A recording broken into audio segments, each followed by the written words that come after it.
सर्वम में भवतश्च राजन, हर जगह मेरा परमात्मा व्याप्त है। यहां तक कि आपके अंदर से जो ये आवाज निकल रही है वहां भी हमारा भगवान बैठा है।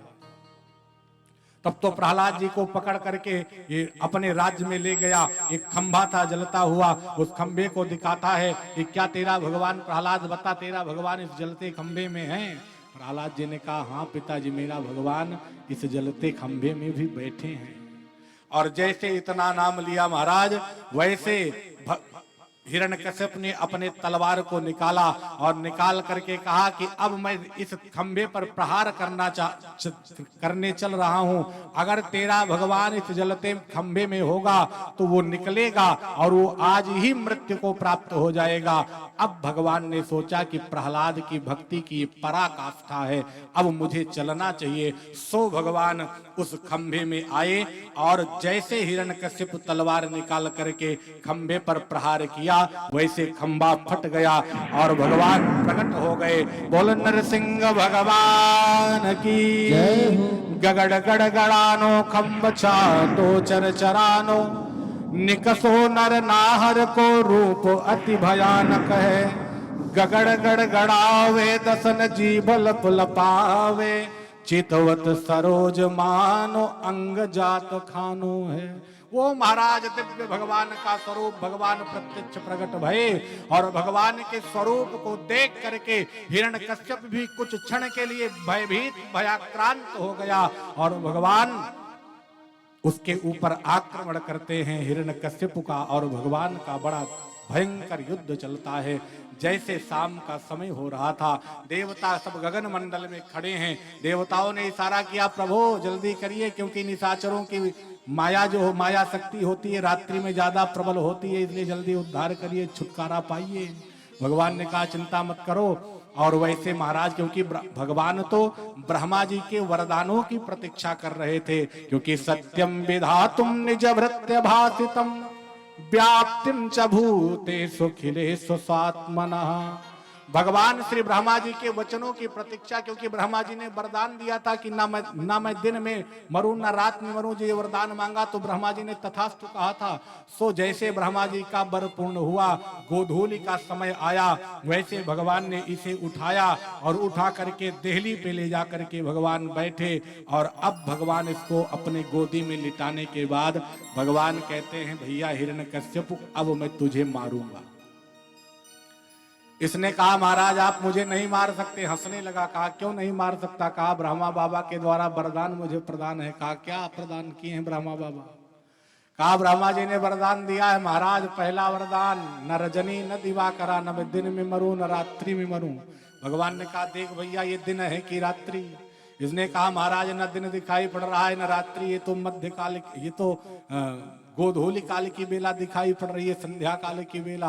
तो भगवान ने कहा ये पहला तेरा वरदान कैंसिल। दूसरा कहा महाराज मैंने मांगा था न मृगम न मानुषम, न मैं किसी जानवर से मरूं न मानव से मरूं। भगवान ने कहा मेरे स्वरूप को देख, मैं मानव जैसा दिख रहा हूं कि जानवरों की तरह दिख रहा हूं? इसने कहा महाराज आप दोनों दिख रहे हो। भगवान ने कहा ये भी कैंसिल। आगे कहा सरकार मैंने वरदान मांगा था 12 महीनों में किसी भी महीनों में ना मरूं। इसने कहा मैंने तेरे लिए स्पेशल महीना बनाया है जो अधिक मास के नाम से जाना जाएगा, और ये तेरे लिए भी मैंने बनाया, ये 13वां महीना है, ये भी कैंसिल। आगे बता। इसने कहा महाराज न अस्त्र से न शस्त्र से। भगवान ने कहा देख मेरे हाथ में कोई अस्त्र शस्त्र तुझे दिखाई पड़ रहा है? इसने कहा महाराज कुछ नहीं दिखाई पड़ रहा। सो भगवान ने कहा सारे कैंसिल। बोले हाँ महाराज लेकिन अंतिम बार बता दो, मरने से पहले जानना चाहता हूं कि आप हो कौन? भगवान ने कहा कि जिस नारायण के नाम से तू द्वेष करता था वो नारायण मैं ही हूं। जैसे नारायण का नाम लिया वैसे हिरण्यकश्यप गोदी से उठना चाहा, लेकिन इतने में भगवान ने अपने नाखूनों से इसके सीने को फाड़ा और इसके अतड़ियों को निकाल करके भगवान अपने गले में धारण कर लेते हैं और हिरण्यकश्यप को मृत्यु के घाट भगवान ने उतार दिया। बोले हिरण्यकश्यप मर्दन भगवान की, नरसिंह भगवान की जय। सुखदेव जी कहते हैं परीक्षित भगवान का इतना भयंकर स्वरूप आज दिख रहा है कि जितने देवता खड़े हैं सारे देवता भगवान के क्रोध के सामने टिक नहीं पा रहे हैं। भगवान के इस स्वरूप को देख करके सारे देवता भयभीत भयाक्रांत हो गए हैं। सारे देवता ब्रह्मादिक देवता सब आते हैं, भगवान की स्तुति करते हैं कि ताकि भगवान का क्रोध शांत हो जाए। सबसे पहले ब्रह्मा जी आए और भगवान के सामने खड़े होकर के ब्रह्मा जी महाराज भगवान की दिव्य स्तुति करते हैं कि न तोस्मे अनंताय दुरंत शक्तये विचित्र वीर्याय पवित्र कर्मणे। ब्रह्मा बाबा कहते हैं अरे प्रभु बड़ी कृपा करी आपने, मैंने तो इसे कितना वरदान दे दिया था लेकिन कितने गणित से आपने मारा, मेरे वरदानों की भी रक्षा हो गई और इस दुष्ट का नाथ आपने दमन भी कर दिया।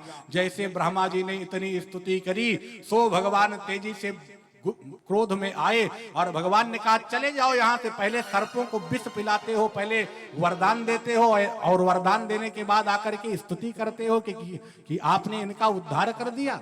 आप जैसे देवताओं के कारण ही मुझको अवतार लेना पड़ता है। ब्रह्मा बाबा वहां से घबराए बाहर आए। देवताओं ने कहा अब भगवान का क्रोध कैसे शांत हो, सो लक्ष्मी जी को बुलाया गया, क्योंकि हमको आपको पुरुषों को जब क्रोध आता है तो माताओं को भेजा जाता है कि तुम ही जा करके समझाओ, तुम्हारी ही बात तो मानेंगे पांडे जी। बोल राधा रमण भगवान की। तो देवताओं ने कहा लक्ष्मी जी को बुलाया जाए। सो लक्ष्मी मैया खूब श्रृंगार करके आई भगवान को मनाने, लेकिन जैसे भगवान के सामने आरती की थाल लेकर के आई, भगवान ने लक्ष्मी जी को देखा सो जैसे एक हुंकार लगाई, लक्ष्मी जी का एक पैर मृत्युलोक में, दूसरा सीधा वैकुंठ पहुंच गया। लक्ष्मी जी से भी बात न बनी। सारे देवताओं ने स्तुति करी फिर भी भगवान न माने। तब नारद जी ने कहा भगवान अब एक ही भक्त से मानने वाले हैं। बोले कौन? बोले जिसके लिए भगवान आए हैं, प्रहलाद जी को बुलाओ। और प्रहलाद जी को बुला करके अब महाराज प्रहलाद जी को कहा कि आप जाओ। प्रहलाद जी महाराज इसी मौके का इंतजार कर रहे थे। प्रहलाद जी आए, भगवान के चरण में बैठे हैं और भगवान के चरण में बैठ करके प्रहलाद जी महाराज भगवान की दिव्य स्तुति करते हैं कि स्वपाद मूले पतितम तमर्भकम विलोक्य देवा कृपया परिप्लुता। भगवान के चरण में प्रहलाद जैसे बैठे, भगवान की जब दृष्टि नीचे गई है और जैसे बैठे हुए प्रहलाद को देखा, प्रहलाद को देख करके भगवान का क्रोध एकदम शांत हो गया और भक्त प्रहलाद को भगवान अपनी गोदी में उठा लेते हैं। और सुखदेव जी कहते हैं राजन कितना सुंदर दृश्य है, इसका बड़ा अद्भुत समय है, इसका दर्शन करो। भगवान आज प्रहलाद जी को वो स्नेह कर रहे हैं कि जैसे गोमाता अपने सद्योजात बछड़े को जन्म देती हैं और अपने जिह्वा से गोमाता उस बछड़े को चाटती हैं, ऐसे आज भगवान प्रहलाद जी को अपने जिह्वा से चाट रहे हैं, खूब स्नेह कर रहे हैं। और भगवान कहते हैं हे भैया प्रहलाद क्षमा करो पुत्र, मुझे देर हुई आने में। बेटा आप पहले ऐसे भक्त हो जिन पर इतना पापाचार अत्याचार दुराचार हिरण्यकशिप ने किया और मुझे आने में इतनी देर इसलिए हुई क्योंकि ब्रह्मा के वरदान की मैं प्रतीक्षा कर रहा था, सो मुझे क्षमा करना बेटा।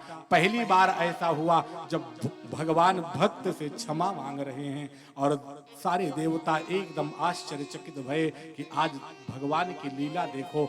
हम सबसे नहीं माने लेकिन प्रहलाद को देख करके प्रहलाद से ये क्षमा मांग रहे हैं, कितना अद्भुत दृश्य है। और प्रहलाद इस दृश्य को, इस भगवान के भाव को, इस भगवान के वात्सल्य प्रेम को देख करके प्रहलाद जी के हृदय एकदम गदगद हो गया, आंखों में आंसुओं की धारा बह चली और भगवान के सन्मुख प्रहलाद जी महाराज खड़े होकर के बड़ी दिव्य भगवान की स्तुति करते हुए प्रहलाद जी महाराज कहते हैं कि हे सरकार बड़ी कृपा आपकी हुई कि बड़े बड़े देवता आपकी स्तुति करे, लेकिन आप उन देवताओं से प्रसन्न नहीं भये और आपने हम जैसे तुच्छ प्राणी पर इतनी कृपा कर दी कि आपके सन्मुख आते ही आप मुझे अपनी गोदी में उठा लिए। क्योंकि ब्रह्मा दया शुरगणा मुनयोथ सिद्धा सत्वेकतानमतयो वचसां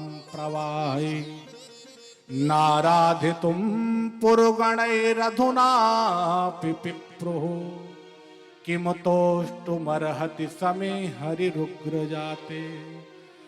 प्रहलाद जी कहते हैं, अरे प्रभु ब्रह्मा दया सुरगणा मुनयोत सिद्धा, बड़े बड़े ब्रह्मादिक देवता आपके सन्मुख टिक नहीं पाए, आपका क्रोध एक क्षण के लिए भी शांत नहीं हुआ, और हम जैसे एक तुच्छ प्राणी को आपने अपनी गोदी में उठा लिया। सरकार आपकी कितनी बड़ी कृपा है। और कई श्लोकों में प्रहलाद जी ने भगवान की बड़ी स्तुति करी और भगवान प्रसन्न भये।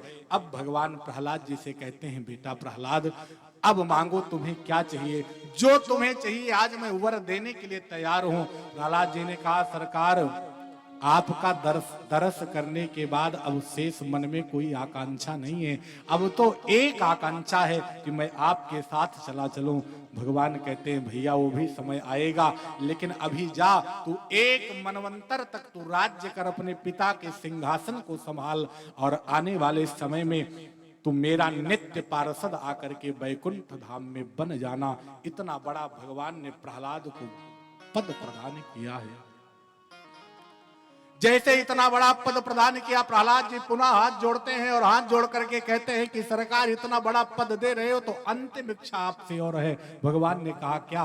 कहा, सरकार अंतिम इच्छा ये है कि जिनका अभी अभी आपने वध किया वो मेरे पिता हैं, आप इतनी कृपा कर देना कि मेरे पिता की ऊर्ध्वगति ना हो, मेरी अधोगति ना हो, मेरे पिता की ऊर्ध्वगति हो जाए, आपके धाम चले जाएं। भगवान ने कहा, अरे भैया भक्त प्रहलाद, तेरा जैसा भक्त जिस कुल में जन्म ले लेता है उसकी एक पीढ़ी नहीं अपितु 21 पीढ़ियां तर जाती हैं, इसलिए चिंता तू छोड़ दे। तेरे 21 पीढ़ियों में जितने पूर्वज तेरे नरक में भी होंगे वो भी परम धाम चले गए होंगे, इसलिए इसकी चिंता तो छोड़ दे। और जैसे प्रहलाद को इस बात को कहा, प्रहलाद जी का हृदय एकदम प्रसन्नचित हो गया, एकदम गदगद हो गया, और प्रहलाद जी महाराज भगवान को बारंबार प्रणाम करते हैं। भगवान प्रहलाद को आशीर्वचन दे करके और अपने परम धाम वापस गए। सुखदेव भगवान कहते हैं, परीक्षित, प्रहलाद जैसा भक्त, ध्रुव जैसा भक्त अगर भक्ति करना हो तो ऐसी करना कि जिसके सामने भगवान भी आकर के क्षमा मांगी हो। कहते हैं, राजन तुमने अभी प्रश्न किया था इसके पहले कि दैत्यों को भगवान मारते क्यों हैं? अरे दैत्य वंश का ही प्रहलाद था, देखो कितनी बड़ी ठाकुर की कृपा हुई इस पर। इसलिए संत गाते हैं कि आप संसार की चिंता छोड़ दो, और संसार की चिंता छोड़ करके जब माधव की शरण में आ जाओगे तो भगवत कृपा आप पर हो जाएगी और भगवान आपकी सारी चिंताओं का दमन कर देंगे। कि चिंता करे बलाय हमारी, अरे इस माया जंजाल से, चिंता करे बलाय हमारी इस माया जंजाल की। जय बोलो प्यारे, जय बोलो नंदलाल की। जय बोलो प्यारे, जय बोलो नंदलाल की। जय बोलो प्यारे, जय बोलो नंदलाल की। जय बोलो प्यारे, जय बोलो नंदलाल की। चिंता करे बलाय हमारी इस माया जंजाल की। चिंता करे बलाय हमारी इस माया जंजाल की। जय बोलो प्यारे, जय बोलो नंदलाल की। जय बोलो प्यारे, जय बोलो नंदलाल। श्री हरि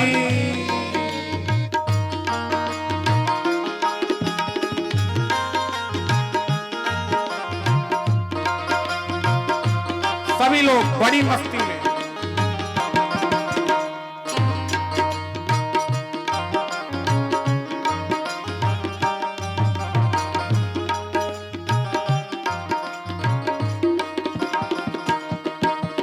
जिस मालिक ने जन्म दिया है अन्न वस्त्र भी दे देगा।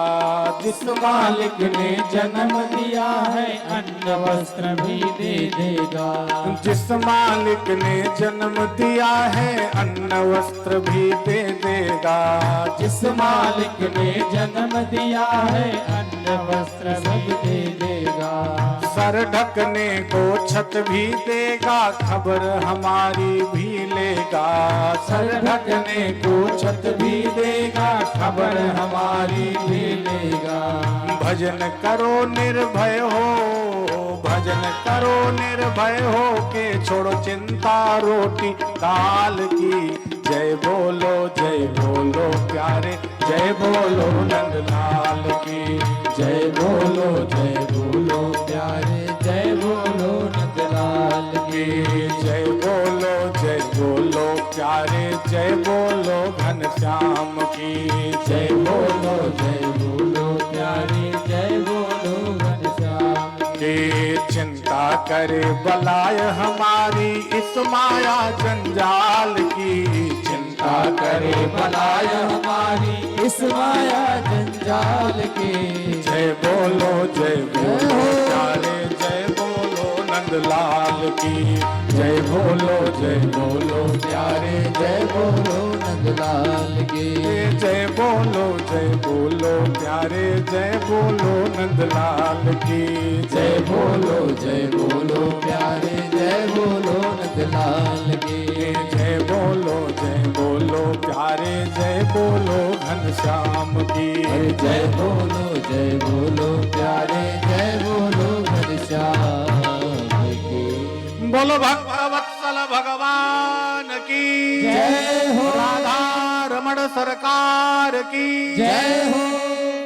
सुखदेव जी कहते हैं परीक्षित, संसार की चिंता न करके भगवान की चिंता किया जाए तो भगवत कृपा होती है, जैसे प्रहलाद पर भई। आगे सुखदेव जी महाराज गजेंद्रोपाख्यान करते हैं, समुद्र मंथन की कथा को कहते हैं और पुनः देवासुर संग्राम का वर्णन करने के बाद फिर प्रहलाद जी के वंश राजा बलि के चरित्र का वर्णन करते हैं। बोल राधा रमण भगवान की जय।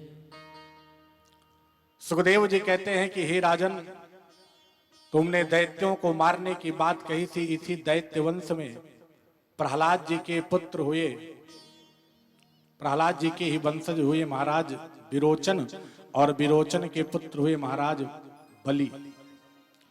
जो राजा बलि ब्राह्मणों की सेवा करके, और राजा बलि स्वर्ग पर एक बार अपना आधिपत्य जमा लिए थे। परीक्षित जी ने कहा कैसे महाराज? कहा राजन, एक बार देवराज इंद्र के पास दुर्वासा जी का आगमन भया, और दुर्वासा जी जैसे पधारते हैं, दुर्वासा जी का खूब इंद्र ने स्वागत किया, और इंद्र स्वागत करने के बाद दुर्वासा जी को आसन दिया, बिठाया, भोजन इत्यादि कराया। जब दुर्वासा जी को पुनः विदा करने लगा तो दुर्वासा जी ने अपने गले से एक माला निकाला, और माला निकाल करके इंद्र को दे दिया। इंद्र ने वो माला अभिमानवश स्वयं न धारण करके अपने ऐरावत हाथी को पहना दिया। और दुर्वासा जी जब आगे बढ़े, दुर्वासा जी कुछ दूर चलने के बाद मन में सोचा कि जरा पीछे मुड़ करके देखा जाए, इंद्र वो माला धारण करके कितना सुंदर दिख रहा है। सो जैसे पीछे मुड़ करके दुर्वासा जी देखते हैं तो देखते हैं कि ऐरावत हाथी के ऊपर उस माला को इंद्र ने रखा था, और उस ऐरावत हाथी ने दुर्वासा जी के प्रसादी माला को अपने सूंड से तोड़ करके अपने पैरों के नीचे कुचल रही थी वो हाथी। और जैसे इस दृश्य को देखा वैसे महाराज क्रोध आया दुर्वासा महात्मा को, और क्रोध में आकर के श्राप दे दिया, ये इंद्र, तुम अहंकार वश मेरी प्रसादी माला को तुमने धारण नहीं किया, मैं तुम्हें श्राप देता हूं, जाओ तुम श्रीहीन हो जाओ। और जैसे श्रीहीन का श्राप हुआ महाराज, इंद्र बड़े भयभीत भये, दुर्वासा जी चले गए। इधर शुक्राचार्य जी को ये बात पता चली, और राजा बलि पूछता है महाराज स्वर्ग का आधिपत्य लेना हो तो क्या करूं? तो शुक्राचार्य जी ने कहा दो ही कार्य करो, एक खूब ब्राह्मणों को चकाचक माल पुआ खिलाओ, और जब ब्राह्मण प्रसन्न हो जाएंगे तुम्हें वरदान दे देंगे। और दूसरा, गायों का खूब सम्मान करो, गोचारण कराओ। शुक्राचार्य जी के वचनानुसार राजा बलि ने करना प्रारंभ किया। अब तो राजा बलि रोजे ब्राह्मणों का निमंत्रण दे, खूब भोजन चकाचक त्रिपाठी जी कराए और ब्राह्मण बड़े प्रसन्न भये। ब्राह्मणों ने अपने तप के प्रभाव से राजा बलि को एक ऐसा अजेय रथ प्रदान कर दिया और कहा, हे राजन, इस रथ पर सवार होकर के जिससे भी तुम युद्ध करोगे कभी ये युद्ध तुम परास्त नहीं होगे। जब राजा बलि को महाराज अजेय रथ मिला, राजा बलि ने तुरंत स्वर्ग पर चढ़ाई कर दिया। इंद्रादिक देवता परास्त हो गए, इंद्रादिक देवता भग गए, अपने देवलोक को छोड़ करके बलि का साम्राज्य स्वर्ग पर हो गया। और इधर देवताओं की माता है भगवती अदिति, जो कश्यप जी की पत्नी है। अदिति माता बड़ी चिंता में मग्न हुई, क्योंकि जिसका पुत्र विह्वल होगा, व्याकुल होगा, उसकी माता चिंता में होगी। और जब चिंता में हो गई तो भगवती अदिति की चिंता को देख करके कश्यप जी ने पूछा, देवी तुम्हारी चिंता का कारण कहा? मेरे पुत्र का सिंहासन उनसे छिन गया है, यही मेरी चिंता है। तो कश्यप जी ने उपाय बताया कि देवी, अगर सिंहासन उनको पुनः दिलाना चाहती हो तो एक मैं व्रत बता रहा हूं, जो फाल्गुनस्यामले पक्षे, एक व्रत है जिसका नाम है पयो व्रत। वो फाल्गुन के महीने में, फाल्गुन शुक्ल पक्ष में प्रतिपदा से लेकर के द्वादशी पर्यंत उस व्रत को किया जाता है। और उसी व्रत को तुम करना, और जब भगवान प्रसन्न होंगे तो भगवान से मांग लेना कि मेरे पुत्रों को ला करके मैं उनका राज्य पुनः वापस कर दो। बोल राधा रमण भगवान की जय। जैसे महाराज वर मांगा है, जैसे उपाय बताया कश्यप जी ने, भगवती अदिति बड़ी प्रसन्न भई और माता अदिति ने पयो व्रत किया, जिससे भगवान प्रसन्न भये। भगवान ने वरदान दिया, माता ने वरदान मांगा कि प्रभु आप मेरे पुत्र के रूप में आओ और मेरे देवताओं को उनका राज्य पुनः वापस कराओ। जैसे महाराज वरदान भगवती अदिति ने मांगा, भगवान ने वरदान दिया। कालांतर में माता अदिति के गर्भ से भगवान वामन का जन्म हो गया। बोल वामन भगवान की जय।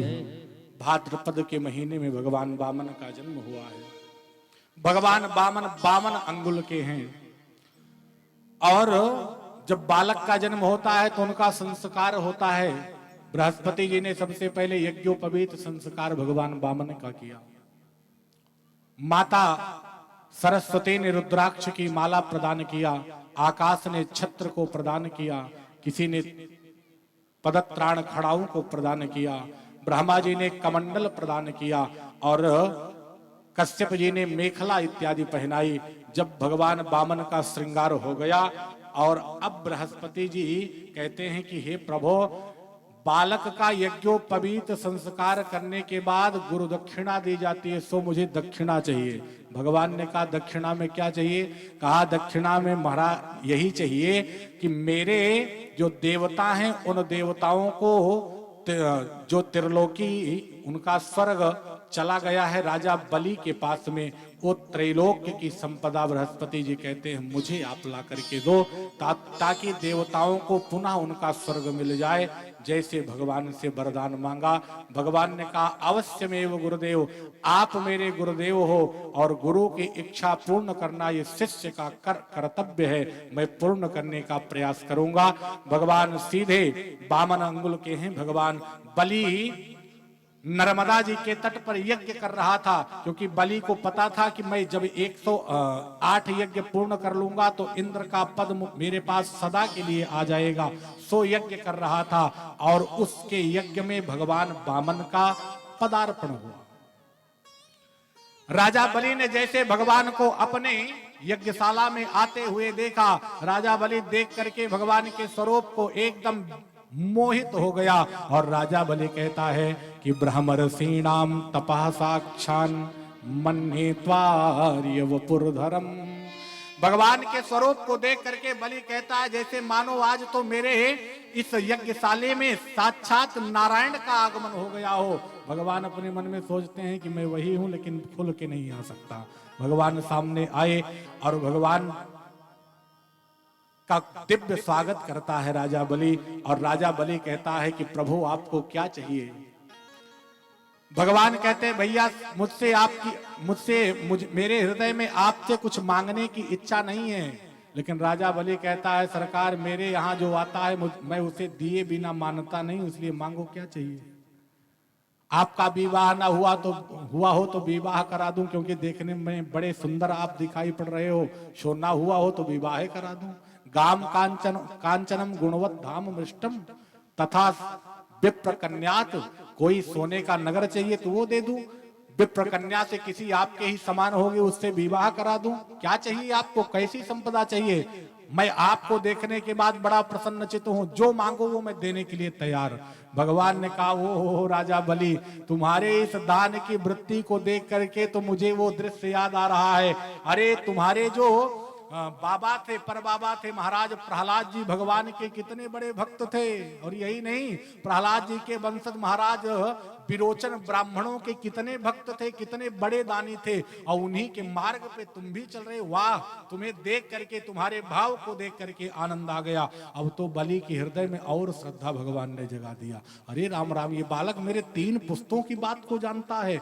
अब तो बलि एकदम शरणागत हो गया। महाराज अब तो आपको मेरे यहाँ से कुछ लेकर के ही जाना पड़ेगा, बिना लिए मैं आपको जाने नहीं दूंगा। भगवान ने कहा कि अगर राजा बलि तू देना ही चाहता है तो मुझे 3 पग भूमि चाहिए, वो देने के लिए तैयार हो जा। क्योंकि पदानि 3 दैत्येंद्र सम्मितानि पदा मम, राजन ज्यादा नहीं चाहिए, 3 पग भूमि चाहिए, दोगे।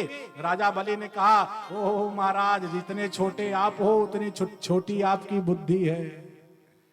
मांग भी रहे हो एक राजा के सामने खड़े होकर के, तो ये भी यही कह रहे हो कि 3 पग भूमि चाहिए। महाराज अरे मेरे सन्मुख खड़े हो, कोई और वरदान मांगो, क्या चाहिए आपको देने के लिए तैयार हूं। भगवान ने कहा ना ना राजा बलि, मुझे तो पदान 3 दैत्येंद्र, 3 पग भूमि चाहिए। लेकिन शर्त है राजन। कहा शर्त क्या है। कहा संकल्प के साथ में लूंगा, नहीं तो बाद में तुम अपनी बात से मुकर जाओ तो मैं क्या करूंगा। तो राजा बलि ने कहा ठीक है महाराज, आपकी इच्छा है तो 3 पग भूमि देने के लिए तैयार हो जाऊंगा मैं। अब जैसे 3 पग भूमि देने के लिए राजा बलि तैयार भये, इतने में बगल खड़े थे शुक्राचार्य जी। शुक्राचार्य जी ने अपनी आंखों को बंद करके देखा कि ये कौन है, बामन अंगुल का ये बन करके रूप धर के आया है। तो जैसे आंखों को बंद करके देखा तो ऐसा बैरोचनो साक्षात भगवान विष्णुरव्ययः कश्यपादिति तेर जाता देवानाम कार्य साधका। तुरंत शुक्राचार्य समझ गए कि ऐस बैरोचनो साक्षात भगवान विष्णु रव्या। अरे ये तो साक्षात नारायण है, ये विष्णु छलिया बन करके बलि को छलने आया है। ये 3 पग भूमि में त्रैलोक्य की संपदा नाप लेगा। और तुरंत अपने शिष्य, गुरु का काम है शिष्य को बचाना। तुरंत शुक्राचार्य जी बलि का हाथ पकड़ के किनारे लेकर के गए। और शुक्राचार्य जी ने कहा अरे भैया बलि अभी कुछ बिगड़ा नहीं, बात को टाल दो, मना कर दो कि मैं 3 पग भूमि नहीं दूंगा। इसलिए क्योंकि ये साक्षात विष्णु है, छलिया बन करके आया है तुम्हें छलने के लिए। बलि ने कहा महाराज ये तो मैं नहीं कर सकता, क्योंकि मेरे दान की गाथा आने वाले युगों युगों तक गाई जाएगी महाराज। और मैं अपने वचन से अब नहीं मुकर सकता, मैं अब झूठ नहीं बोल सकता, मैं मिथ्यावादी नहीं बन सकता।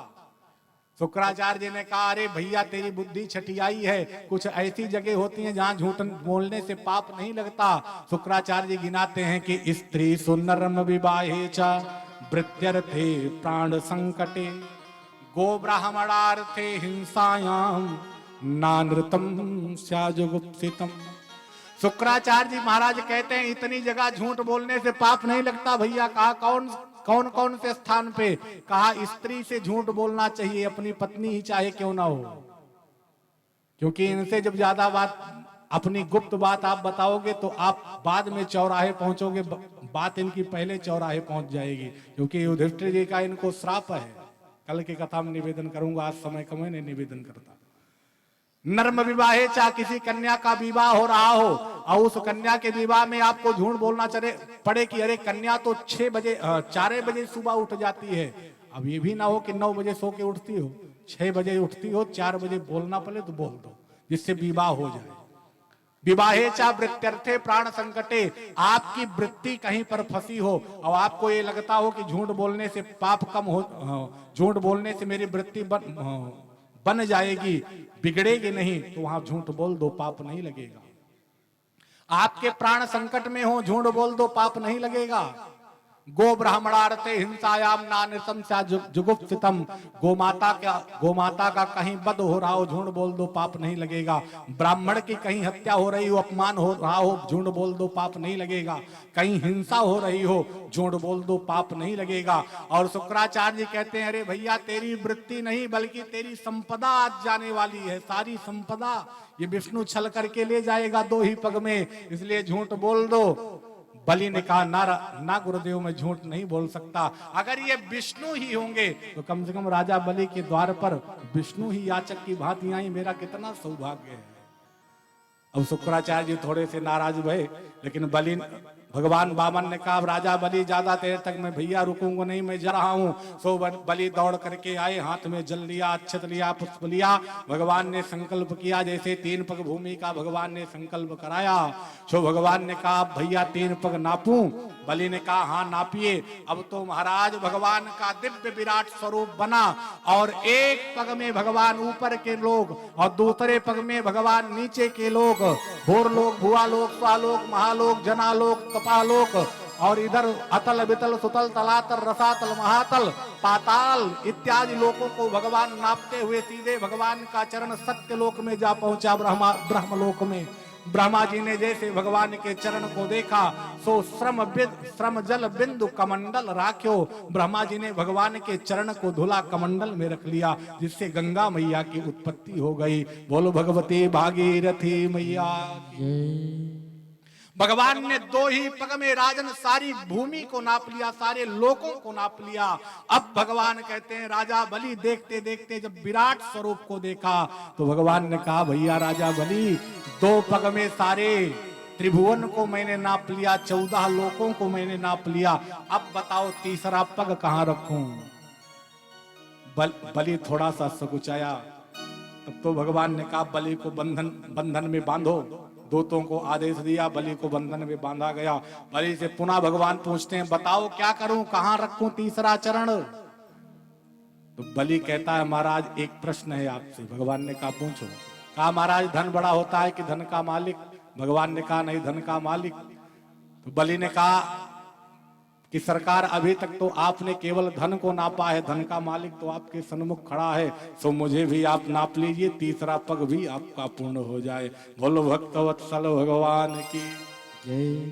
तीसरे पग को भगवान बलि के शीश पर रखते हैं और जैसे इस दृश्य को प्रहलाद जी ने देखा, प्रहलाद जी प्रकट हो गए और प्रहलाद जी भगवान की बड़ी दिव्य स्तुति करते हुए प्रदक्षिणा करते हैं कि बलि बांधत प्रभु बाढ़ो, सो तनु बरनि न जाई, उभय घरी महदीनी, सात प्रदक्षिण धाई।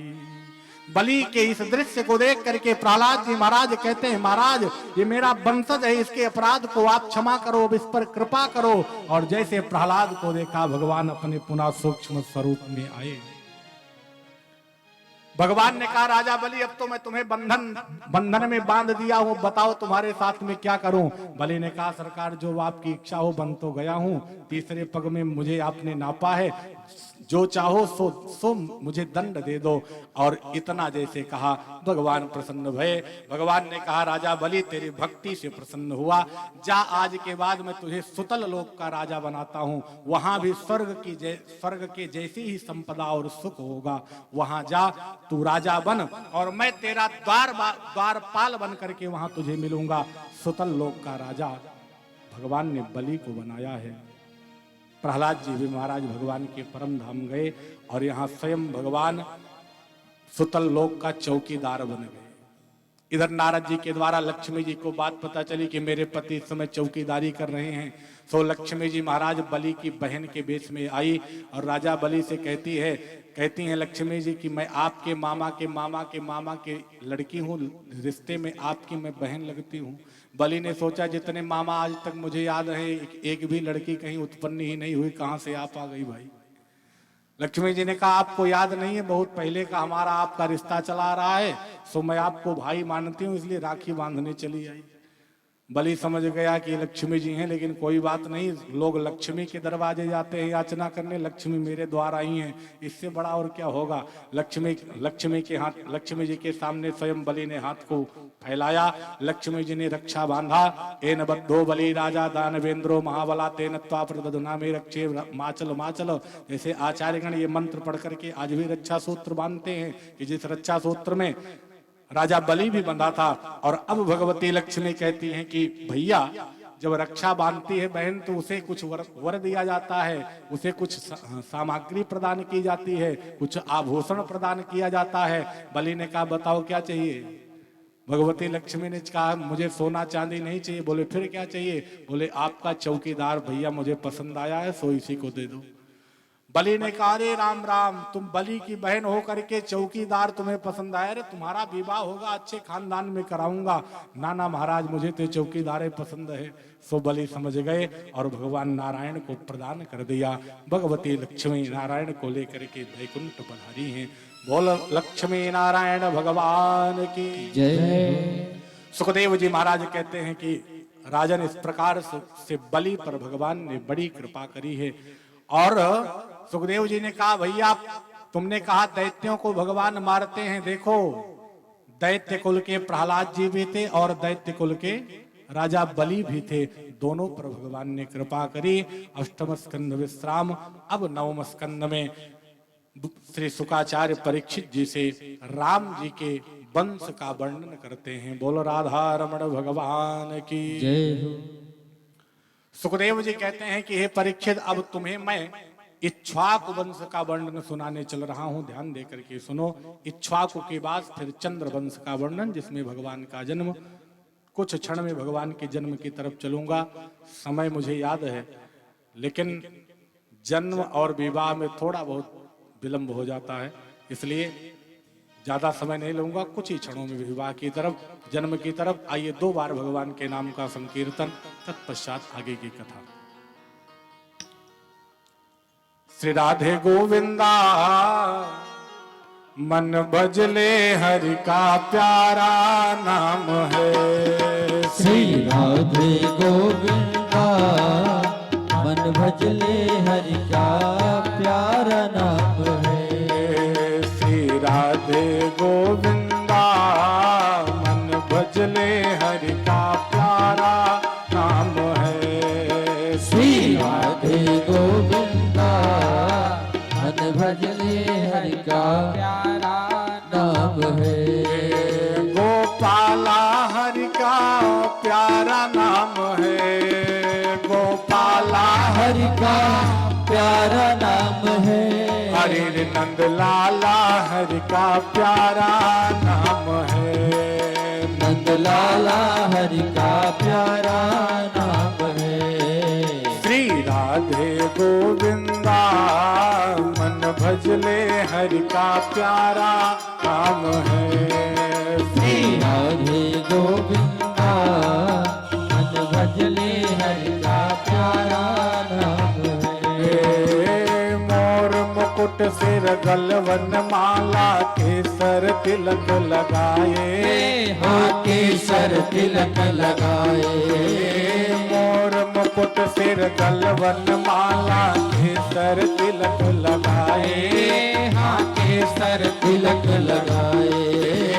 वृंदावन की कुंज गलिन में सबको नाच नचाए कन्हैया, सबको नाच नचाए। श्री राधे गोविंदा मन भजले हरि का प्यारा नाम है। श्री राधे गोविंदा मन भजले हरि का प्यारा नाम है। श्री हरि। सभी लोग दोनों हाथों से तालियों की सेवा।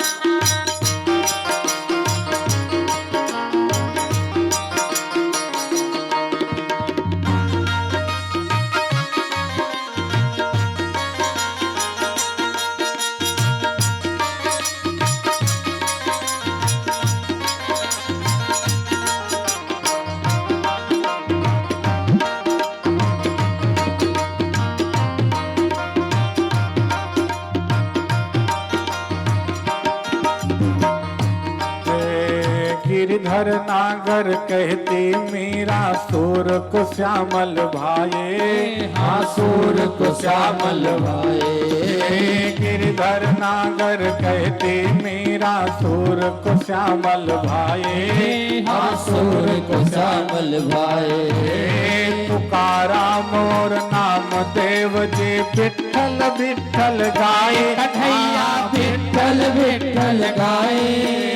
राधे गोविंदा मन भजले हरि का प्यारा नाम है। श्री राधे गोविंदा मन भजले हरि का प्यारा श्री राधे गोविंदा मन भजले हरि का प्यारा नाम है। श्री राधे गोविंदा मन भजले हरि का प्यारा नाम है। बोलो भक्त वत्सल भगवान की जय। राधा रमण भगवान की जय। और जैसे इक्ष्वाकु वंश का नाम लिया, परीक्षित जी महाराज कहते हैं महाराज सुनाना प्रारंभ करिए। सुखदेव जी ने कहा कि राजन बहुत विस्तार से तो इक्ष्वाकु वंश का वर्णन नहीं हो सकता, क्योंकि इक्ष्वाकु वंश में इतने राजाओं की कथा है कि यदि सुनाने लगूंगा तो कई वर्ष व्यतीत हो जाएगा, कई माह भी व्यतीत हो जाएगा। इसलिए बहुत सूक्ष्म में सुनो और तुरंत अब इक्ष्वाकु वंश का वर्णन सुनाते हैं परीक्षित जी को। शुकाचार्य भगवान कहते हैं राजन, भगवान नारायण के पुत्र हुए ब्रह्मा, ब्रह्मा के पुत्र मरीचि, मरीचि के कश्यप, कश्यप के भगवान विवस्वान, विवस्वान को ही सूर्य भगवान के नाम से जाना जाता है, जिनसे सूर्य वंश चला। इन्हीं के वंश में महाराज नभग, नभग के नाभाग, नाभाग के महाराज अम्बरीश, अम्बरीश राजा ऐसे हैं जो भगवान के परम भक्त हैं, जो भगवान की इतनी सुंदर एकादशी व्रत करते थे कि एक बार तो ये एकादशी व्रत थे और इनके यहाँ द्वादशी के दिन दुर्वासा जी का आगमन हो गया।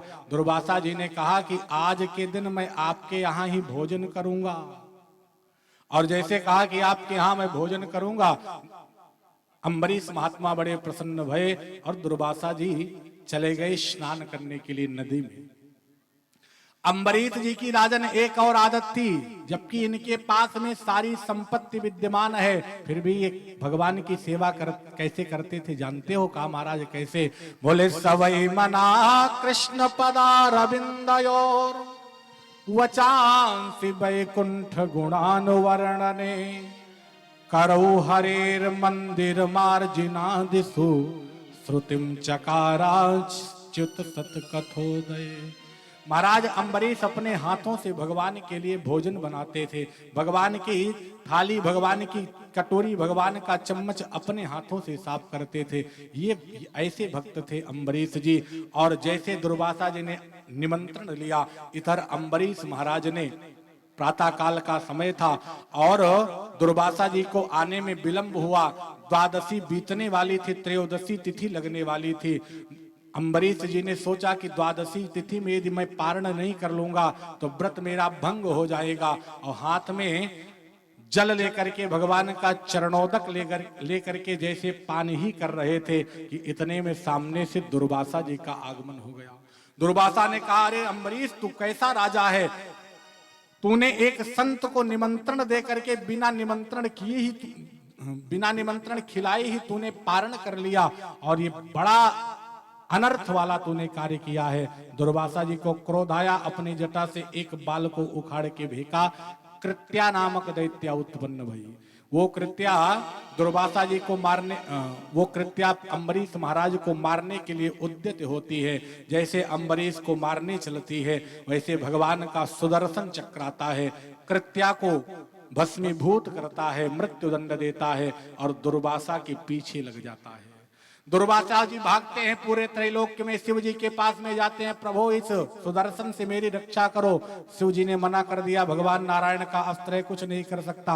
ब्रह्मा जी के पास, सरकार रक्षा करो, कुछ नहीं कर सकता। नारायण के पास गए, प्रभु आप ही रक्षा करो, आपका अस्त्र है। भगवान ने कहा, मैं तो अहम भक्त पराधीन, मैं भक्तों के बंधन में हूँ, भक्त का अपमान किया इसलिए मैं आपकी रक्षा नहीं कर सकता। अम्बरीश के पास में जाओ, क्षमा याचना करो।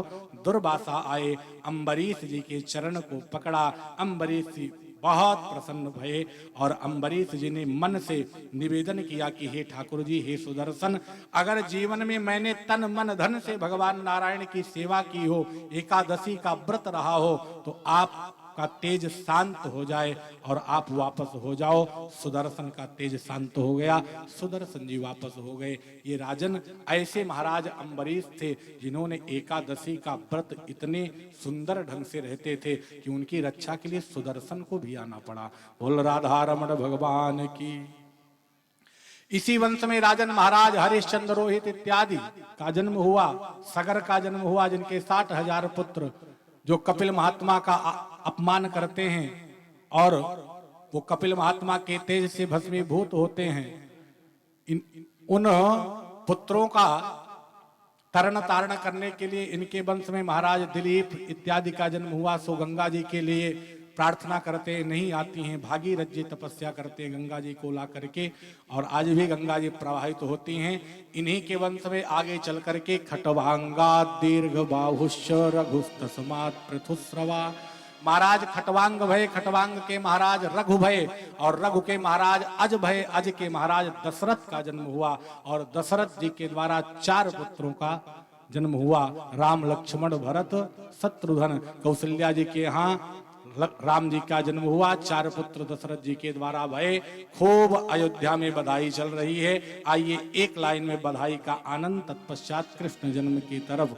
अरे अवध में आनंद भयो जय राजा राम की, अवध में आनंद भयो जय राजा राम की, अवध में आनंद भयो जय सीता राम की, अवध में आनंद भयो जय सीता राम की, जय सीता राम की, जय सीता राम की, जय सीता राम की, जय सीता राम की, जय राजा राम की, जय राजा राम की, जय राजा राम की, जय राजा राम की, अवध में आनंद भयो जय राजा राम की, अवध में आनंद भयो जय राजा राम की, अवध में आनंद भयो जय राजा राम की, अवध में आनंद भयो जय राजा राम की, अवध में आनंद भयो जय राजा राम की, अवध में आनंद भयो जय राजा राम की, कौशल्या के लाला भयो जय राजा राम की, कौशल्या के लाला भयो जय राजा राम की, अवध में आनंद भयो जय राजा राम की, अवध में आनंद भयो जय राजा राम की। बोल अयोध्यानाथ भगवान की जय हो। राघवेंद्र सरकार की जय हो। सुखदेव जी कहते हैं कि परीक्षित, यही राम जी बड़े हुए, जानकी जी से विवाह हुआ, रावण का वध किए, पुनः अपना राज्य स्थापित करके और पुनः अपने परम धाम को गए। अब राजन तुम्हें मैं चंद्रवंश का वर्णन सुनाता हूं, ध्यान दे करके सुनो। ब्रह्मा जी के पुत्र हुए चंद्रमा, चंद्रमा के पुत्र हुए महाराज बुध, बुध के पुत्र हुए पुररवा, पुररवा के 6 पुत्र हुए आयु, सुतायु, सत्यायु, रय, विजय और जय। इन्हीं के वंश में महाराज ययाति, आयत, बियति, सरयाति का जन्म हुआ, और इन्हीं ययाति महाराज के वंश में सूरसेन, देवमीढ़ और उग्रसेन का जन्म हुआ। जिन सूरसेन के यहाँ वसुदेव जी महाराज का जन्म हुआ, जिस कुल में आपका जन्म हुआ, जिस कुल में भगवान नारायण का जन्म हुआ, कृष्ण का जन्म हुआ, और उग्रसेन के द्वारा कंस का जन्म हुआ। भगवान कृष्ण जन्म लेकर के सारी लीलाओं को विश्राम करके परम धाम चले गए। एक लाइन में जैसे चंद्रवंश का वर्णन गिनाया, वैसे हाथ जोड़ लिया परीक्षित जी ने, कहा महाराज आप मेरे आराध्य देवता राम जी के वंश का वर्णन आपने सूक्ष्म में सुनाया, मुझे आपत्ति नहीं, लेकिन कृष्ण के वंश का वर्णन थोड़ा विस्तृत आप सुनाने की कृपा करो, क्योंकि ये मेरे ऐसे आराध्य हैं जिन्होंने महाभारत काल में मेरे बाबाओं की कितनी रक्षा करी थी, जिसमें द्रोणष्ट विपुलष्ट मिदम मदंगम संतान बीजम कुरु पांडवानाम, जहां द्रोणाचार्य जैसे पितामह, भीष्म जैसे तिमंगल मछलियां थी जिस समुद्र में महाभारत काल में, वहां भगवान ने मेरे बाबाओं की रक्षा की थी। आप इनके वंश का वर्णन बहुत सुंदरतम ढंग से विस्तार से सुनाने की कृपा करो। और जैसे विस्तार से पूछा, अब यहाँ से शुकाचार्य भगवान चंद्रवंश का, भगवान नारायण के वंश का सुंदर वर्णन करते हैं कि कथितो वंश विस्तारो भवता सोम सूर्ययो राज्ञां चोभयवंश्यानां चरितम परमाद्भुतम। हे राजन, जब उग्रसेन जी के द्वारा कंस का जन्म भया तो तमाम सारे महर्षि, तमाम सारे ऋषि ब्राह्मण आए और कंस की कुंडली देख करके महाराज उग्रसेन को बताते हैं, राजन ये इतना बड़ा अत्याचारी पुत्र होगा कि आपको ही जेल खाने में डाल देगा, बहुत पापाचार करेगा ये। तो क्या किया जाए, इसे आप एक बांस की पेटिका बनाओ, यमुना जी में प्रवाहित कर दो। कंस को महाराज उग्रसेन ने उठाया, बांस की पेटिका में रख करके प्रवाहित कर दिया। इधर सूरसेन जी यमुना जी में स्नान कर रहे थे, सूरसेन जी को वो पेटिका मिल गई, सो उस पेटिका को लेकर के आए और सूरसेन जी के द्वारा वसुदेव जी का जन्म हुआ था। अब जो उग्रसेन जी का भी बालक था, जो पेटिका के अंदर प्रवाहित कर दिए थे उग्रसेन जी, वो कंस, उस कंस का भी पालन सूरसेन जी करने लगे। नारद जी के द्वारा कंस को पता चला कि तुम्हारे असली पिता तो महाराज उग्रसेन है, सो क्रोध में आया और क्रोध में आकर के महाराज उग्रसेन पर आक्रमण किया। महाराज उग्रसेन को बंदी बना करके जेल खाने में डाल दिया, स्वयं राजा बन करके बैठ गया। एक दिन का विषय, राजन इसकी चचेरी बहन थी जिसका नाम था देवकी। देवकी को देखता है कि ये विवाह योग्य हो चुकी है, तो इसने सोचा कि इसका विवाह करा दिया जाए, प्रजा हमारी खूब जय जयकार करेगी, क्योंकि मैंने अपने पिता को जेल खाने में डाला है, सारी प्रजा नाराज है। तो महाराज देवकी का विवाह तय कर दिया वसुदेव जी के साथ, और वसुदेव जी के साथ विवाह करा करके जैसे स्वयं रथ को चलाने लगा, वैसे देवताओं ने आकाशवाणी कर दी कि पथि प्रग्रहिणाम कंसम मां भास्याः शरीरवा अस्यस्त्वाम अष्टमो गर्भो हंतायाम बहसे अबुध। देवताओं ने आक्रमण किया, अरे कंस, जिस देवकी को अपनी बहन मान करके तू विदा कर रहा है, इसी देवकी का 8वां लाल तेरा काल होगा। जैसे इस आकाशवाणी को सुना, क्रोध आया कंस को, रथ से कूदा, देवकी के केस को पकड़ करके खड्ग को, तलवार को निकाला, मारने चल रहा था। वसुदेव जी ने हाथ पकड़ लिया, अरे कंस ये क्या करने चल रहा है भैया तू? जिस चचेरी बहन को अभी अभी तू विदा कर रहा था, उसी के ऊपर आक्रमण कर रहा है, ये कैसा तेरा न्याय है? आने वाले युगों युगों तक तेरा लोग बुराई करेंगे और तेरा अपमान, तेरे प्रति अपमान भरा शब्द लोग प्रयोग करेंगे, इसलिए चचेरी बहन का तू वध मत कर, ये अबला है, ये स्त्री है। कंस ने कहा, अबला है, स्त्री है, चचेरी बहन है, ये भैया वसुदेव सब मैं जानता हूं, लेकिन इसका 8वां गर्भ मेरा काल है, इसके लिए कोई उपाय है आपके पास? वसुदेव जी ने कहा, हाँ है। कहा क्या? कहा मैं आपको मित्र वचन देता हूं कि इसके द्वारा जितनी संतानों का जन्म होगा वो मैं सब तुम्हें ला करके प्रदान कर दूंगा, और तुम जो मन में आएगा वो कर लेना। शर्त स्वीकार कर ली कंस ने। माता देवकी को और वसुदेव जी को बंदी बना करके कारागृह में डाल दिया। वसुदेव जी का गृहस्थ चला, प्रथम पुत्र का जन्म हुआ जिसका नाम था कीर्तिमान नामक पुत्र का जन्म हुआ, जिसको वसुदेव जी लेकर के जाते हैं कंस के पास। भैया ये प्रथम पुत्र है। जैसे प्रथम पुत्र को देखा कंस के हृदय में दया आई, अरे प्रथम पुत्र से मुझे कोई दिक्कत नहीं, वसुदेव जी इसे लेकर के जाइए, मेरा तो काल 8वां है ना।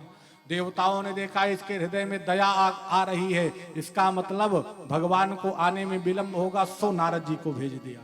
नारद जी आए, एक कमल के पुष्प को दिखाया, भैया कंस गिनो इसमें कितनी पंखुड़ियां हैं। कंस ने गिना 1 2 3 4 5 6 7 8 का, बीच से गिनो 1 2 3 4 5 6 7 8 का, इधर से गिनो 1 2 3 4 5 6 7 8।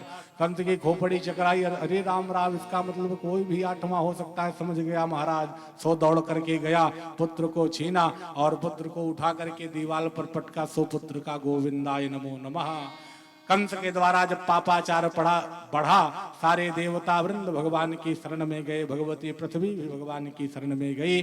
भगवान ने आश्वासन दिया ब्रह्मा जी को कि पृथ्वी से बता दो कि मैं अवतार लेने वाला हूं देवकी के द्वारा, क्योंकि जब जब होए धर्म की हानि, बाढ़े असुर अधम अभिमानी, तब तब धरि प्रभु विविध शरीरा, हरहि कृपा निधि सज्जन पीरा।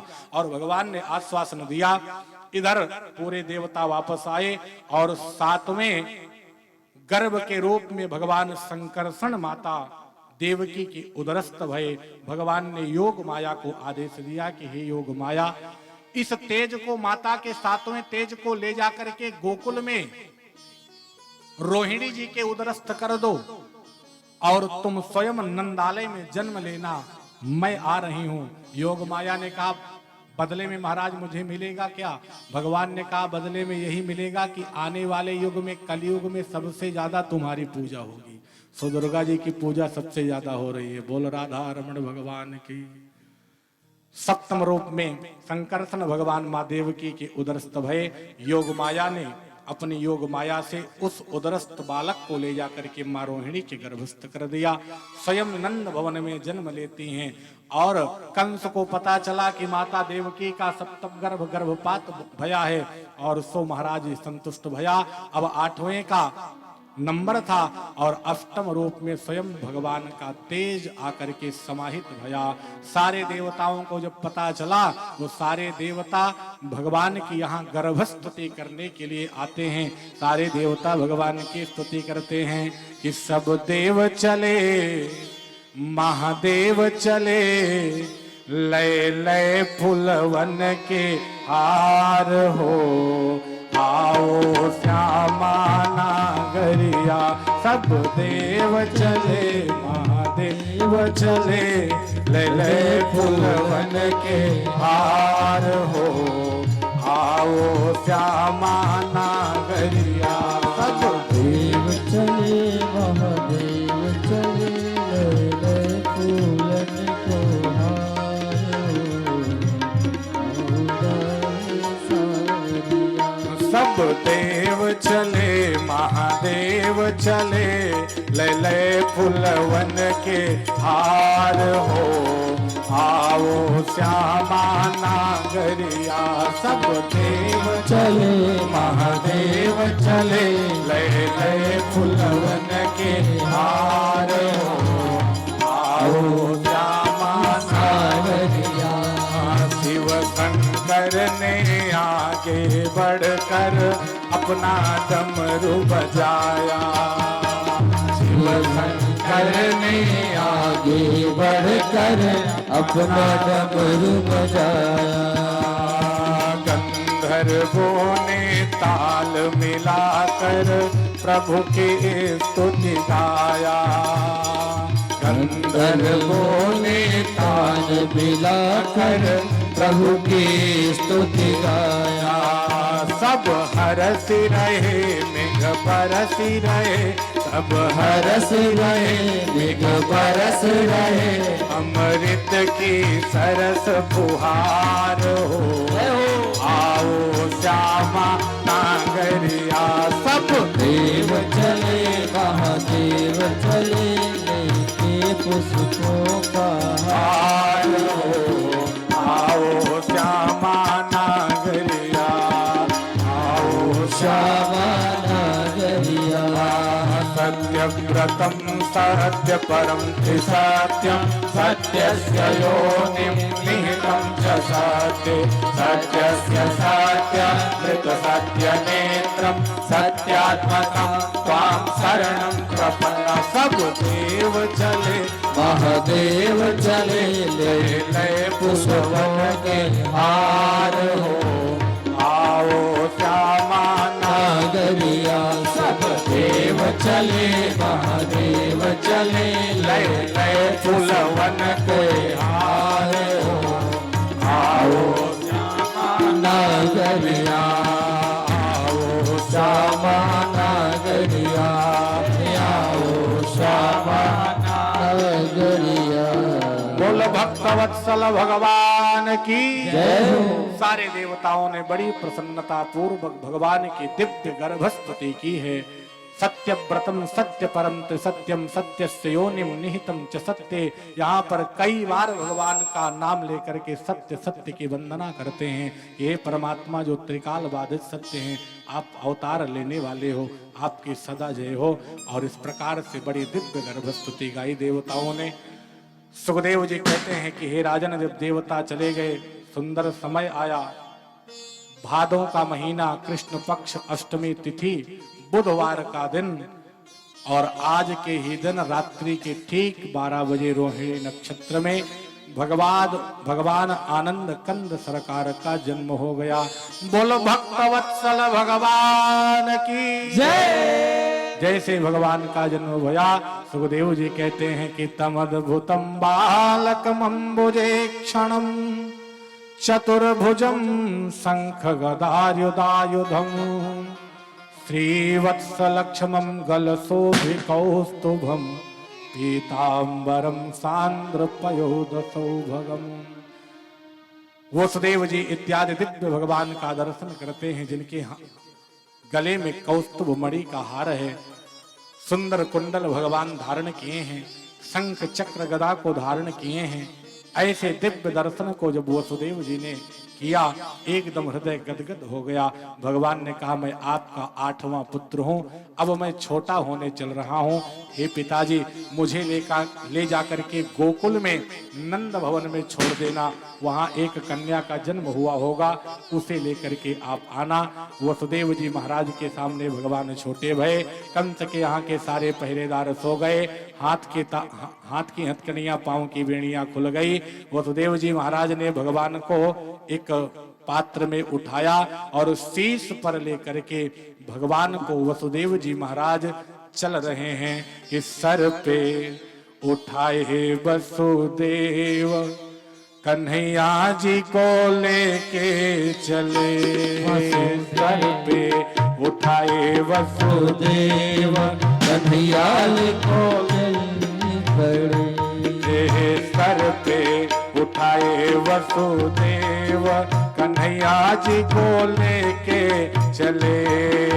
सर पे उठाए वसुदेव, कन्हैया जी को लेके चले।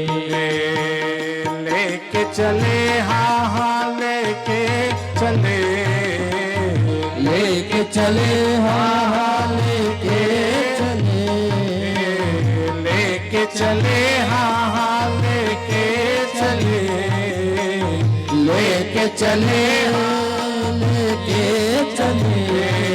सर पे उठाए वसुदेव, कन्हैया जी को लेके चले। अरे सर पे उठाए वसुदेव, कन्हैया जी को लेके चले।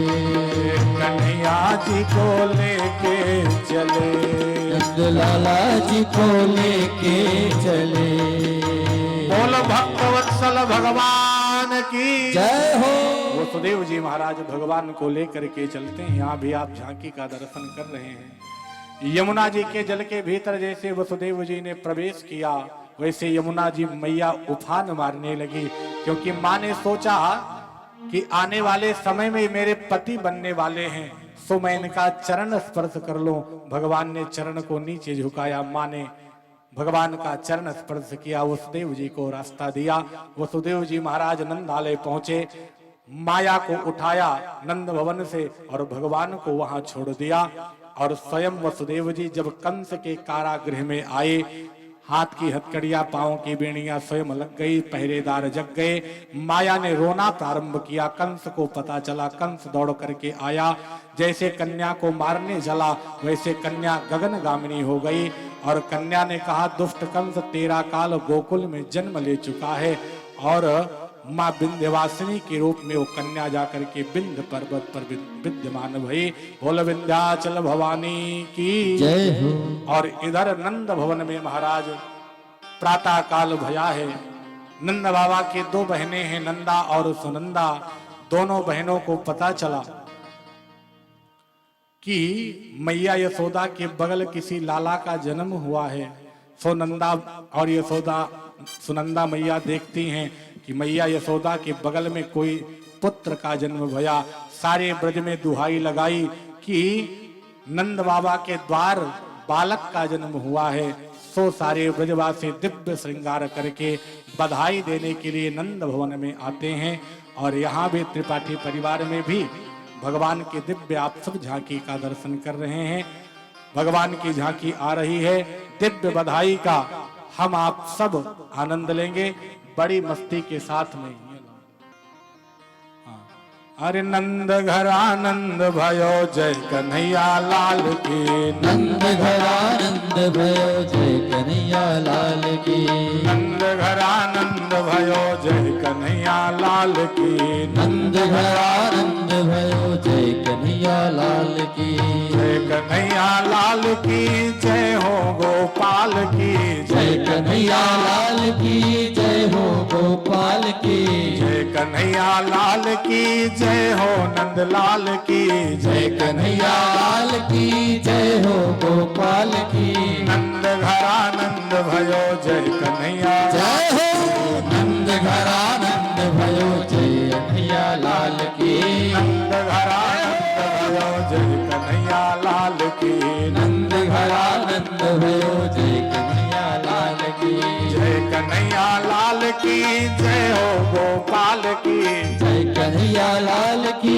जय हो गोपाल की, लाल की जय हो गोपाल की, नंद घर आनंद भयो जय कन्हैया लाल की, नंद घर आनंद भयो जय कन्हैया लाल की।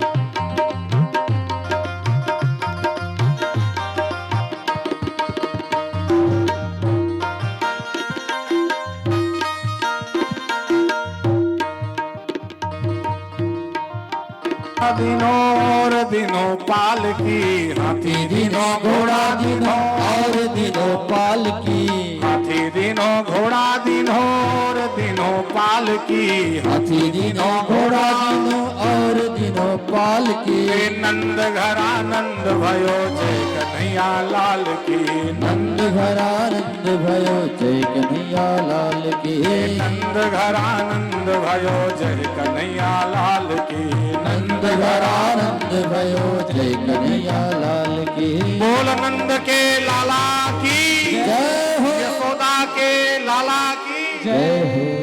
अच्छा एक बात बताइए, आपके यहाँ किसी बालक का जन्म होता है तो आप ऐसे बधाई देते हो?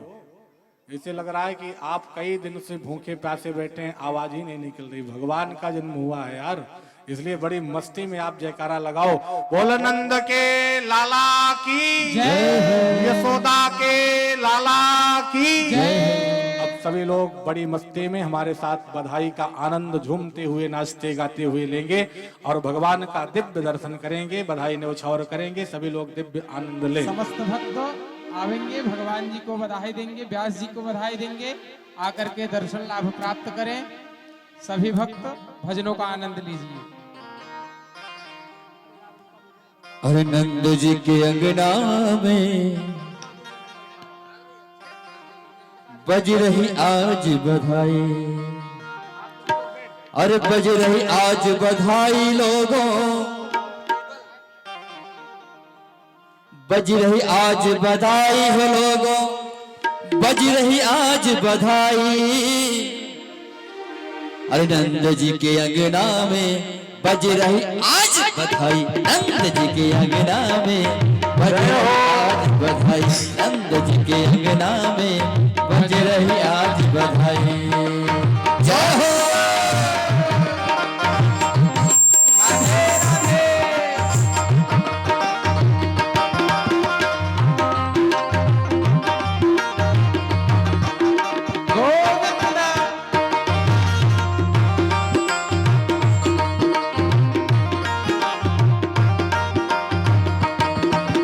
चमत्कार सा हो गया लोगों, हो गई बात निराली, चमत्कार सा हो गया लोगों, हो गई बात निराली।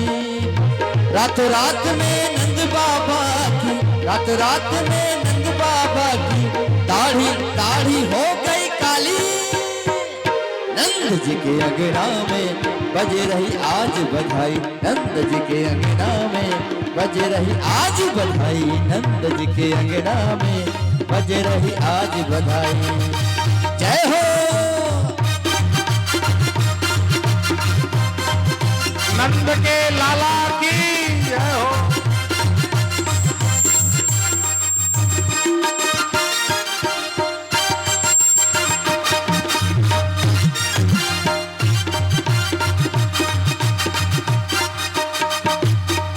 और 60 साल का बूढ़ा देखो हो गया आज जवान, 60 साल का बूढ़ा देखो हो गया आज जवान, हो गया आज जवान।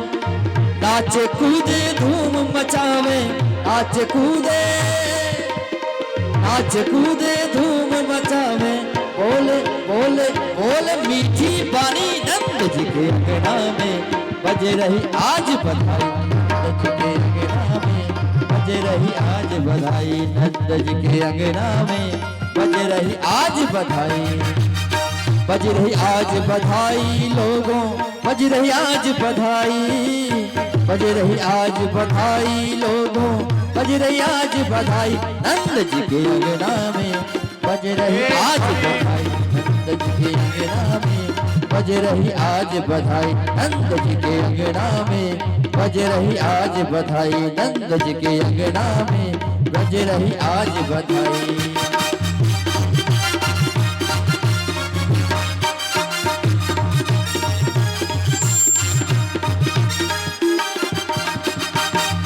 और खूब जोरदार बधाइयां आज नंद बाबा यशोदा मैया के हाथ चलती है। सारी गोपियां और बाल गोपाल सभी झूम के नृत्य कर रहे हैं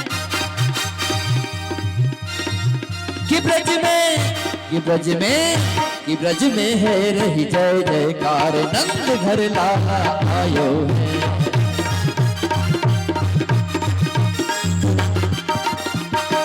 अरे लाला आयो है, यशोदा तेरो लाला आयो है, लाला आयो है, यशोदा तेरो लाला आयो है। कि ब्रज में, कि ब्रज में, कि ब्रज में है रही जय जयकार, नंद घर लाला आयो, कि ब्रज में है रही जय जयकार, नंद घर लाला आयो।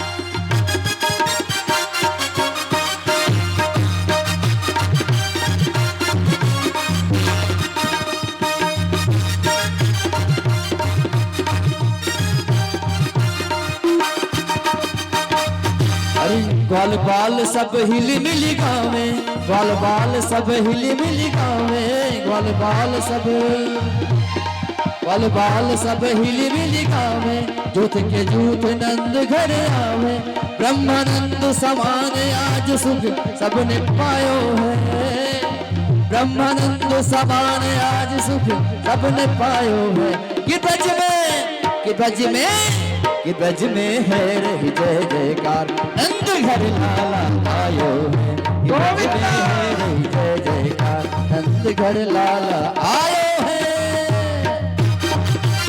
जो भी भक्त बधाई देना चाहते हैं वे आकर के दे देंगे।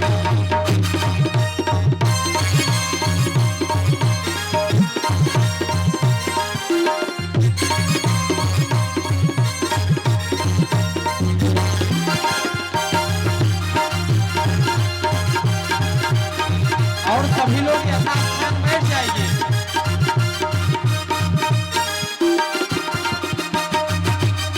गज 84 कोस में भैया, गज 84 कोस में भैया, गज 84 कोस में भैया, धन कहेरी यशोदा मैया, 80 साल की आयु में ऐसो लाला चायो है, लाला चायो है। कि ब्रज में, कि ब्रज में, कि ब्रज में है रही जय जयकार, नंद घर लाला आयो है। कि ब्रज में है रही जय जयकार, नंद घर लाला आयो है।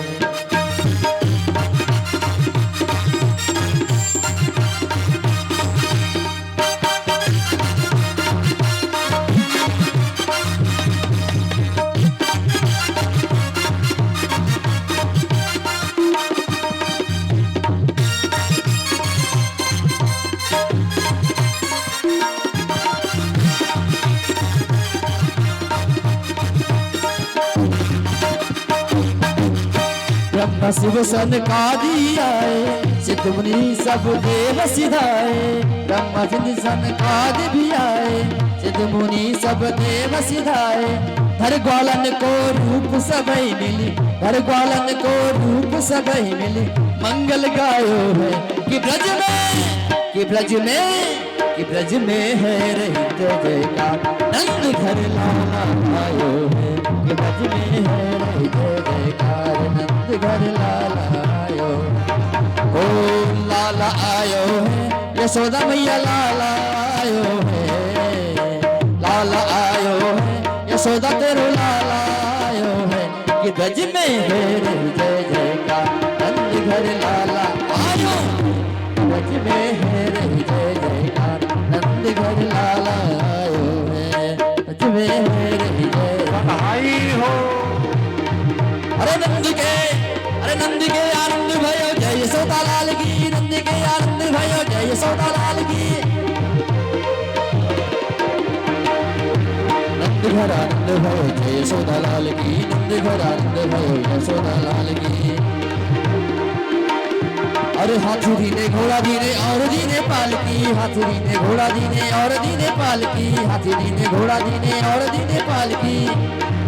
अरे नंद के आनंद भयो, जय यशोदा लाल की। नंद घर आनंद भयो, जय यशोदा लाल की। नंद घर आनंद भयो, जय कन्हैया लाल की। नंद घर आनंद भयो, जय कन्हैया लाल की।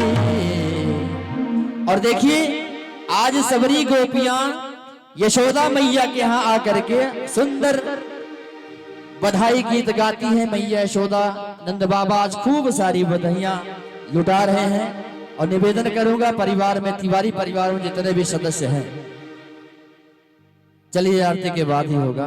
बड़ी सुंदर सी प्यारी सी बधाई होगी और निवेदन करूंगा सभी परिवार वालों से, तो सभी के माध्यम से सबकी तरफ से बधाइयां यहाँ तक पहुंचनी चाहिए, व्यासपीठ से लेकर संगीत वालों तक।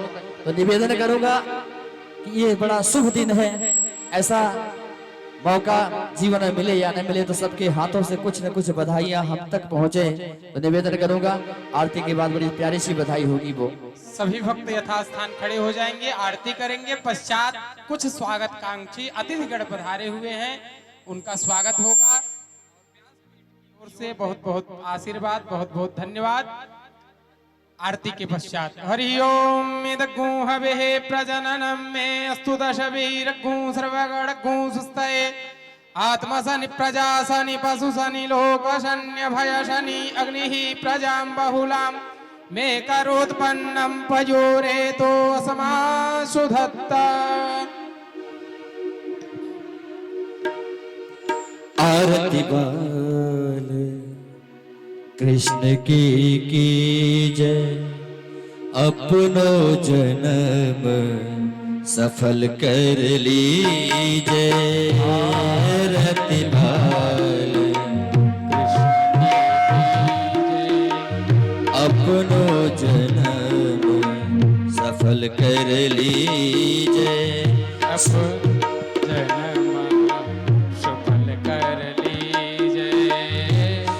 यशोदा को परम दुलारो, श्री यशोदा को परम दुलारो।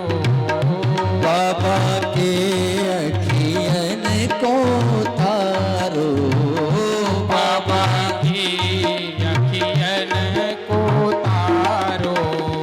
गोपिन के प्राण सो प्यारो, गोपिन के प्राण सो प्यारो। इने पर प्राण निछावर कीजय। इने पर प्राण निछावर कीजय। हरि आरती बाल कृष्ण की जय। आरती बाल कृष्ण की जय। बलदाऊ के छोटो भैया, बलदाऊ को छोटो भैया। कनुआ कही कर बोलत्या की मैया। कनुआ कही कही बोलत